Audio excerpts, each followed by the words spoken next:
So, ayan guys, welcome na naman sa ating vlog for today's video. So, ayan, dahil uwian na naman natin bilang isang buhay empleyado. So, ito ang ginagawa natin tuwing umaga at gabi. Ayan, naglalakad tayo dito sa overpass na ito. Ito ay ang tulay na ito ay nagkukonect from Dragon 8 Mall to 168 Mall, 168 Mall to Dragon 8 Mall.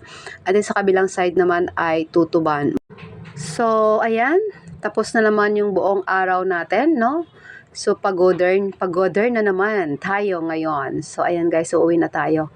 So, ayan, akit baba lang tayo dito. Ito po yung Dagupan Street, ayan, no? Ito po yung Dagupan Street na tinatahak natin pauwi sa ating boarding house. So, dito sa Dagupan Street, guys, ayan, may mga kainan dito, bandang area, ayan. So, ayan, marami pumapila dito sa kainan na to, guys. Ayan, dyan banda. So, ayan, may mga kainan tuwing gabi. Lalo na pag Friday, Saturday, Sunday, guys, ang dami din mga tao. Minsan dyan pumipila. Ayan, pumibili ng food. Okay, thank you for watching. See you in our next vlog. See ya!